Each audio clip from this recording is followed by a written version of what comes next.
Hello mga kaibigan viewers, may scarf kami dito na hindi na ginagamit dahil mainit na kasi panahon lagi eh. Kaya para mapakinabangan natin ito ay naisipan namin gawin itong ladies bag. Kaya umpisa na po namin. Please watch and share mga kaibigan viewers, at kung may comment and suggestion kayo, ay nasa bandang ibaba lang po. Paki-click na lang po.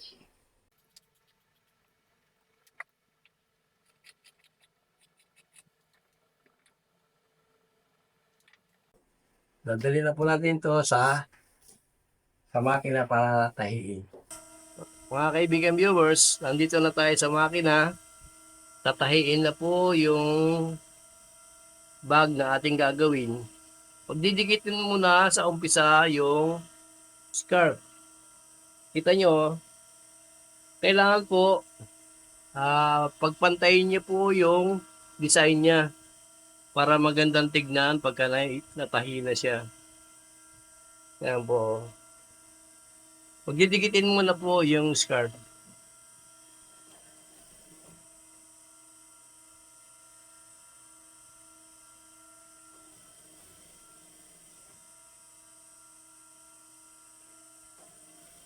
Yung nasa ilalim, yan po yung lining na may manipis na foam. Ngayon po, natapos ng tahiin yung dugtungin yung dalawang scarf. Kita nyo, itinatahi na po sa gilid. Dinidikit na po sa lining. Paikot po itatahiin yan. Siguraduhin nyo po na nakalapat na mabuti do sa lining para hindi siya dumolobo kapag ka natapos pong idikit.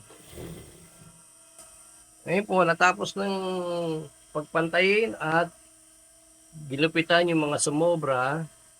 Ngayon po, kakabit na yung strap sa loob para po ito sa zipper. Gigitnan nyo lang po siya sa strap. Yan pong lining na yan, may nabibili po niya na meron na siyang foam.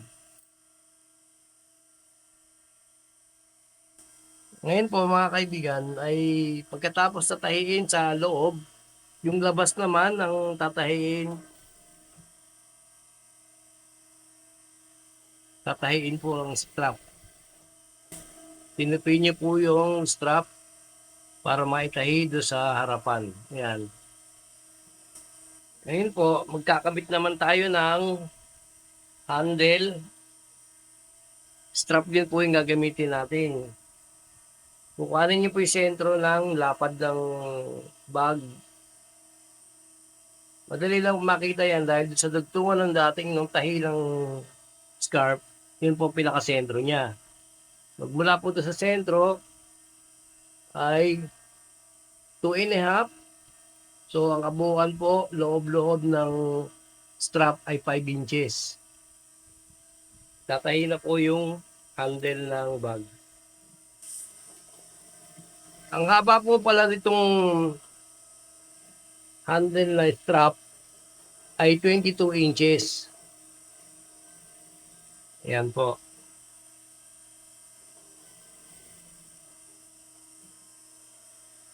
Ngayon po, magkakabit na tayo ng zipper.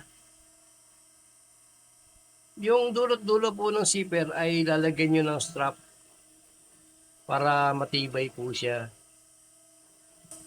Ngayon po, sasarado na natin. Kakabit na yung kabilang part ng zipper do sa kabilang side para meron na po siyang zipper.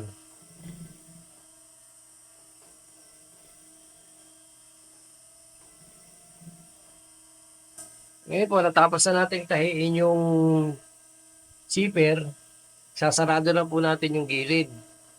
Ang hanging haba po ng bag ay 14.5. Ayan po, 14.5 po yung ganyang haba. Umpisa na pong isarado. Ang naging lapad po ng ang napasyahan po namin maging lapad ay 2.5.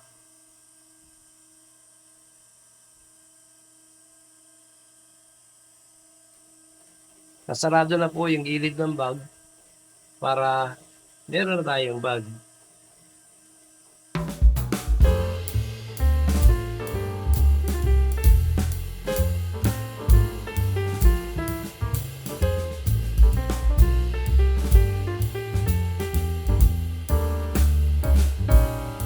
Mga kaibigan viewers, natapos na namin tahiin yung bag na dati siyang scarf at mapapakinabangan pa po natin siya ngayon sa pagiging bag naman niya.